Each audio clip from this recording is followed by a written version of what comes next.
And we're back. And I promise this isn't a WandaVision channel, but I'm just really excited for the show, and I know that you guys are as well. So I'm here to talk about episodes 3 and 4, do a little bit of a review, talk about what I think may be happening in the future, what they're setting up for. I just want to chat with you guys about it. So there will be spoilers, so if you're not into that, there's like a lot of other content on this channel for you. So without further ado, let's talk television.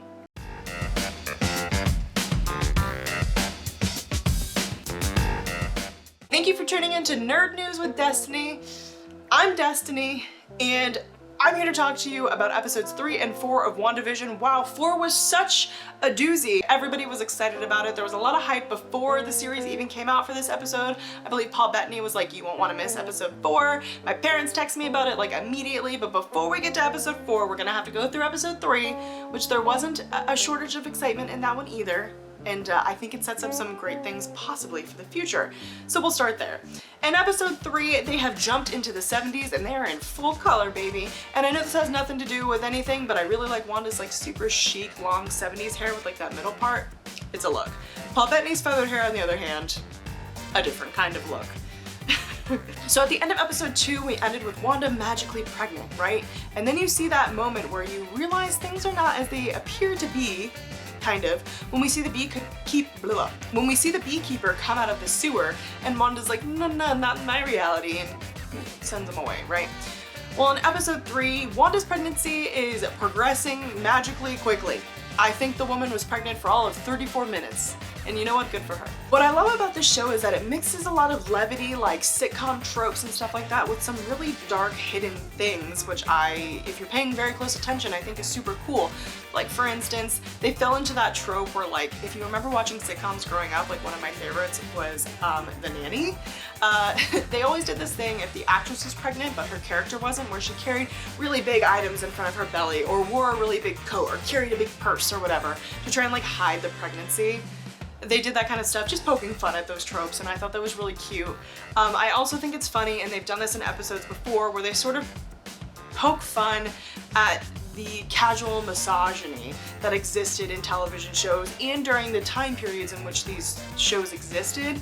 And of course they're poking fun at it or being dry about it because Wanda is a very independent woman. For all intents and purposes, we believe that she's constructing this reality. So I wouldn't mess with a woman who could construct an entire reality. That's just me. But also with all the levity, you have little comments like the doctor who comes over to see Wanda is going on vacation, and he just happens to say, you know, a small town like this, it's hard to get away. And that sort of leads into the idea that Westview isn't quite what it seems, right? Geraldine comes over while Wanda is in labor and helps Wanda give birth to their first child. And Vision comes in and helps her give birth to a second child, right? So they have Billy and they have Tommy, but the whole throughout the episode, it kind of seems like Wanda's powers are a little bit on the fritz, and this becomes important in episode 4, of course, but it seems like when anything is distracting Wanda, her powers don't exactly go like she wants them to, and we've seen this in the Avengers movies as well. Before the twins are born, Wanda's like setting up their room and she accidentally turns a mobile of butterflies into actual butterflies. And while she's in labor, distracted of course by like labor pains, she conjures a stork she doesn't really mean to, while Geraldine is there and talking to her, unaware that she's pregnant at the time. And the stork tries to eat Geraldine, aka Monica Rambeau, aka Spectrum's pants, because they have fish on them, which is cute and funny, but also has larger implications. We've seen Wanda struggle with her powers even though we know that she's super powerful. And I think that will be an ongoing struggle for her as this progresses, and she's using quite a bit of power if she is indeed creating this entire reality as we assume. But I want to talk about a couple of things. First of all, Geraldine, aka Monica Rambeau, aka Spectrum. She, in the comics, is a mutant, and she befriends Wanda in the show.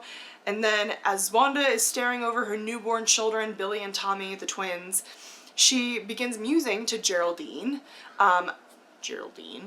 about how she was a twin and how her brother Pietro passed away. And Geraldine says, he was killed by Ultron, wasn't he? And that is, if you notice, the first time that any character has spoken dialogue about the real world, right? And Wanda does not like that. We see Wanda's demeanor shift immediately, and you are reminded that she is indeed the strongest Avenger because she is not having it.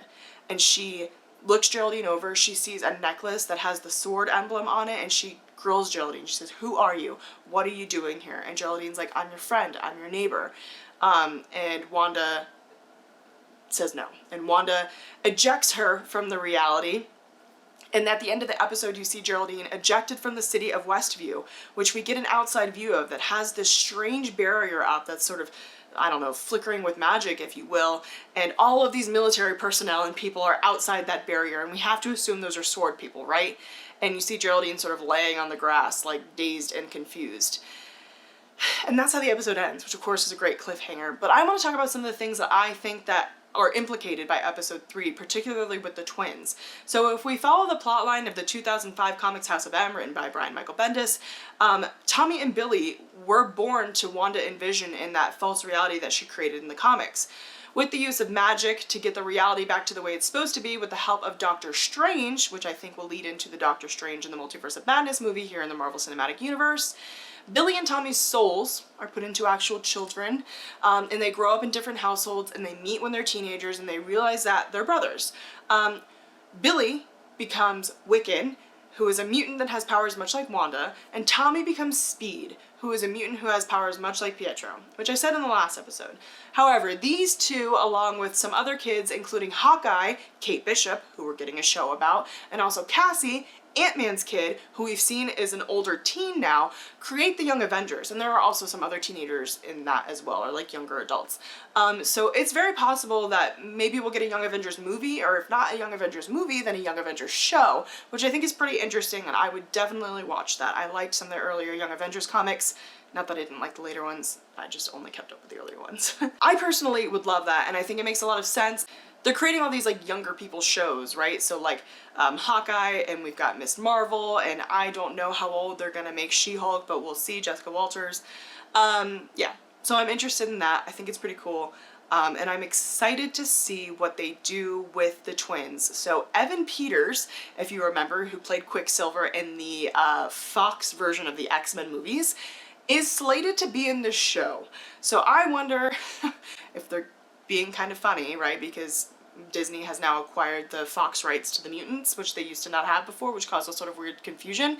If they're gonna make Speed Evan Peters, which I think would be hysterical. So I don't know, we'll see. All right, now we're into episode 4, which, like I said, and I'm sure you know because you probably watch the show if you're watching this, it was quite a doozy. They did a really great job in going back in time, and we start episode 4 like all the way back in Far From Home time, which I think is super cool. It references the blip that we heard in Far From Home, where everybody comes back after being turned to ash from the snap, after Thanos. Oh, you guys saw the movie, you know, I don't need to explain it to you, but we see Monica Rambeau, aka Geraldine, aka Spectrum. She has not been called Spectrum in the series, just for the record, but she is known as Spectrum, and she's a mutant in the comics. But we see Geraldine, she wakes up in the hospital, presumably where she blipped, and she finds a doctor, and she's like, "Where's my mom?" And if you remember, her mom is Maria Rambeau from the Captain Marvel movies, and her mom had passed away from cancer. They'd been gone for a while in the blip, and so they missed the things that happened with the people who didn't turn to ash in the blip, right? And so that's pretty sad. And of course, like most strong female characters, they don't show her mourning at all. Instead, she goes straight to work, and she goes to work at SWORD. And, you know, little things like her little badge doesn't work, but somebody at SWORD recognizes her, and she's grounded from space missions, which is what SWORD is. It's a space-centered, mutant-run anti-terrorism group. But instead, she's set on a missing persons case where she meets FBI agent Jimmy Woo, and you may remember Jimmy Woo from the Ant-Man movies, and what a glow up he had, because when he saw Agent Rambeau, he flips a card into his hand, actually Captain Rambeau, he flips a card into his hand and he hands it to her. It's his business card, and if you remember him in Ant-Man, he's so enamored with Ant-Man's card tricks that Ant-Man had learned while he was on house arrest, and I just think that's a very cute continuity thing. It's great that they can keep that straight, but they forgot about Wanda's accent. Okay. So the description on this episode said that Monica Rambeau was tasked with a mission regarding a sentient weapon So it doesn't really become clear whether they're talking about Wanda or not, but I have to assume that they are, which means that S.W.O.R.D. sees her as a threat more than they see her as an asset, which it could be problematic. The Marvel Universe, at least in the comics, has a habit of trying to wipe out mutants via government agencies. So we'll see. We also learned that Westview is in New Jersey, and now there are some local law enforcement standing outside of Westview because, again, like in episode 3, there's that barrier that you can see sort of shimmering, but you're not entirely sure like what exactly it is. And the cops that are standing outside of Westview say that this town doesn't exist, that Eastview is a town, and this town just appeared out of nowhere. And so, of course, FBI agent Jimmy Woo and Monica Rambeau are confused. And Rambeau sends in a little drone that looks like a helicopter with a S.W.O.R.D. emblem on it. And we then learn, of course, that this is the helicopter that Wanda picked up and had the S.W.O.R.D. emblem on it in the second episode. So that's pretty interesting. It seems like Wanda is taking the things from the outside, much like the beekeeper and also, you know, that little drone, and turning them into something different so they interact with the world the way they might interact in the world normally, which of course drones wouldn't exist in the 1960s, 50s, 70s, any of those times. The interaction between Monica and Jimmy Woo is pretty short-lived because Monica sees that the drone disappears once it goes into Westview, and she goes up to the barrier and she sort of touches it, and Jimmy's like, hey, like maybe don't do that, and she touches it again and she gets sucked in. It's not like she walks in, it's sort of like she involuntarily gets sucked in, right? And so that makes a lot of sense to me as to why she was wearing the S.W.O.R.D. emblem in the third episode, because I thought that was so weird. Like, why would you give yourself away like that? But, you know, Monica is missing her mother, and Maria Rambeau was the one who set up S.W.O.R.D. initially. So, you know, it's very near and dear to her heart. She's sort of dealing with all of these things that would cause literally anybody some PTSD problems, depression, anxiety, you name it. And so it makes sense why she would carry that with her, regardless of basically being in, like, deep cover, right? Accidental deep cover, but deep cover.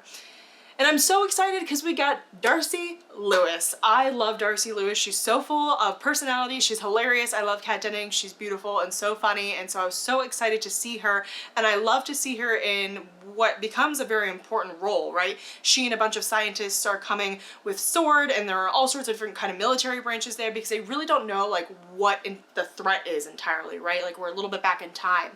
Well, Darcy Lewis is a genius. She's an astrophysicist, and she's the one who figures out that there's a lot of weird cosmic radiation, the same kind of radiation that does literally exist in space, that they equate to the Big Bang, around this area. And so she picks up this frequency, she gets an old TV, she hooks it up, and she's watching WandaVision. So if you remember in the first episode when it ended, we saw a person close a book and we knew that WandaVision was being watched. That was Darcy Lewis. And it's really cool how they're tying everything together, sort of lacing things up. I think they did a really good job of like going back into time and catching you up all in this episode. In 30 minutes, I think that's quite a feat. I think a lot of shows try and do stuff like this and fail pretty miserably, and I think this one did a good job. I also love so much when one of the military people is like, Miss Lewis, and she's like, it's Doctor. I'm like, yeah, it is. And much like the helicopter, we saw the guy who became the beekeeper in the sewer in episode 2 go down, and he's in a hazmat suit. So it's really interesting how Wanda's powers are turning things into basically things that can't hurt her. They're protecting her, maybe even without her knowledge, because when she picks up the helicopter, she's confused about it. And I think the cosmic radiation thing is really interesting because the way Wanda gets her powers is really convoluted in the comics. She's an old character and she's had sort of weird reboots, and the way that she's bestowed her powers is very strange. She's the only one in the MCU who has her exact powers. The Wiccans are pretty similar to hers. And so I think the cosmic radiation may be the way that they're getting around explaining Wanda's powers. But I also think it says a lot about how powerful she is. You know, like Wanda, I keep joking, in a joking way, saying she's the strongest Avenger, but she really is. And I think it's nice that they're showing she's super powerful, like hinting that her powers were so powerful that it's like tapping into power enough to have created the Big Bang, but also like showing that she's like a really compassionate and loving character, so much so that she like created this whole dream world where she can just live peacefully. Like all she wants is like to be married and have children, and she created this whole reality so she could just love people. Like, if that's not some like romantic girl BS, like, it's very sad to me. But I think what is even more cool is that this missing person mission was because the person who was missing was in the witness protection program, right? And that's why the FBI is looking for them. Well, as they're watching WandaVision on the television, thanks to Darcy, they're seeing all these people who have gone missing. Now, each neighbor or doctor, whoever is in WandaVision, is played by a real life person. And so they're connecting these people, these characters in WandaVision, to actual people in the real world who are now missing. And I think that's really interesting. And they're doing the whole, you know, FBI connect the string situation, and I really love that. And also, it's worth noting that Jimmy Woo was writing some things on the whiteboard, and his questions are a lot of our questions, which include, I wrote them down so I wouldn't forget, so I'm gonna read them off my little book here. 1, the area is hexagonal. The area that Wanda has sectioned off, why is it hexagonal? Why sitcoms? Same time and space, question mark? And is Vision alive? And I think that is a huge one, right? So it also explains why in episode 2 we hear Wanda, who's doing this to you, Wanda? And that's Jimmy using a radio frequency, thanks again to Darcy Lewis, to try and communicate with Wanda, unaware that Wanda is the one who's creating this narrative. They think maybe she's trapped also, or someone's controlling her. Like, they don't exactly know what's going on throughout the episode, and so he's trying to get a hold of her and reach out to her. And of course, that's the moment when she's in that sort of like cult of domesticity meeting where she meets Geraldine, and after she's hearing that on the radio and the lady in front of her freaks out, and the lady in front of her freaks out like, who are you? What are you doing here? Because of course she's a real person who doesn't know that she's playing this character, right? And I think that's really interesting to see how that broke through and created a sort of a leak where some reality could leak in, and then all of a sudden, whoop, it was fixed because Wanda fixed it. And it's really unclear if Darcy, who was watching that happen and saw the show edit out the talking on the radio, it's unclear if Darcy doesn't remember that it was edited, or if she just like failed to tell Jimmy that it was edited, because later on, when you're watching the show from outside with Sword, where Geraldine is kicked out of Westview, you see Wanda get really upset, and she uses her powers to push her not only out of the house, but all the way through the city and all the way through that like invisible barrier thing where we saw Monica sort of laying there in the 3rd episode, right? I don't know why I like reenacted her laying down. And you see that Wanda fixes everything. She fixes the giant hole in the wall that was caused by shoving Monica's body through it, and then Vision comes in. And we see him, just like we do in episode 3, say, where did Geraldine go? And of course, Wanda lies, and she's like, oh, she had to go, like she went home, just like she said in episode 3. But this is like a little bit of the extended cut, right? We're not with Sword watching WandaVision anymore, we're back in WandaVision. And we see Wanda turn around and look at Vision, except it's Vision's corpse, like we saw, of course, in Endgame. And so, again, there's this issue of Wanda's powers being sort of on the fritz, which is scary because it could bring this reality crumbling down. It could extend the false reality. I mean, like, the extent of her powers are really undiscovered in the MCU, and so I think it could lead to like a ton of consequences. It's really hard to like make any conjecture about what might happen because anything could happen. My dog Watson has joined us. Hello, Watson. I wanted to mention that I have talked about how Doctor Strange, I think the Doctor Strange in the Multiverse of Madness movie is going to play in to what's going on with Wanda's powers right now and the false reality. But also, I forgot to mention that I think it's going to tie into Spider-Man. So we know that all these Spider-Mans from all these other universes are coming in, and how do we think we're getting there? I think Wanda is probably the catalyst for that, so you can rattle that around in your brain, I know that I am. But what's really apparent is that Wanda's trauma is resurfacing, right? So not only does she mention Pietro, who she misses dearly, I mean, they were so close, and that was portrayed like a little bit in Age of Ultron, but I mean, in the comics, they're like almost inseparable almost all of the time. And then when she sees Vision's corpse, it's like very clear that she, I don't know, she's losing it a little bit. And the very last thing she says is, I have everything under control. And of course, I mean, if that's not foreshadowing, baby, I don't know what is. So I don't know where this is headed, like, in terms of that, but I don't know. I'm excited to see. I really do think that they're gonna age up Billy and Tommy in these next few episodes, and I think that they're gonna be around Kate Bishop and Cassie's age. And like I said, I have high hopes that Evan Peters may play Speed and we may do the whole Young Avengers thing. But besides that, the MCU is really sort of turning things on their head by introducing Sword, and I really don't have any idea what they're going to do with that, but I would love to see some more beloved mutants come in. I know I said that last time, but I have high hopes for that because I'm a big X-Men fan. So we'll see. I don't know. So far, I'm really enjoying it. I think episode 4 was really good, and a lot of people said to me that they it was okay for the first 3 episodes, but episode 4, they're super in it. And I agree. I think it made it really exciting. Like, the sitcom thing is really fun and cute, and also it had some weird Hitchcockian moments, which kept me personally interested. And I love to see the personality that they're giving Wanda.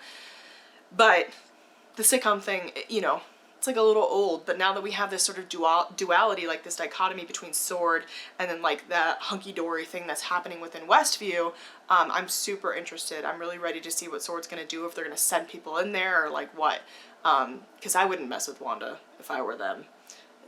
She's hurt. Be nice to her. So, I want to know what you're thinking about WandaVision, if you're enjoying it, if you liked episode 4, if you were surprised by the twist, what you think may be happening in the future, or if you're just along for the ride and you don't really care. I'm so excited to see that iconic scene that was in the trailer where she walks down the stairs and she's in her, Wanda outfit. I love that with the, big M crown thing. I'm very excited for that. That's some classic Wanda stuff, and I'm very into it. And I'm ready for this show to just keep revealing exciting stuff to me. You know where to get a hold of me, on Twitter, but I also am hip with the children, and I've made a TikTok. And you can find me, that hurt to say. I'm on TikTok a lot, actually. I'm not making fun of the app. I just anyway. It's at nerd_news. So if you have a TikTok, follow me. I will be posting nerd news in 60 seconds about all of my ponderings about WandaVision and more on there. And I would love to interact with you on there. But hit me up on Twitter, let me know what you're reading, what you're loving, what you're watching, and if you're liking WandaVision. Thank you so much for watching. I really appreciate it, and I will catch you guys soon, same-ish time, same place. And this has been Nerd News with Destiny.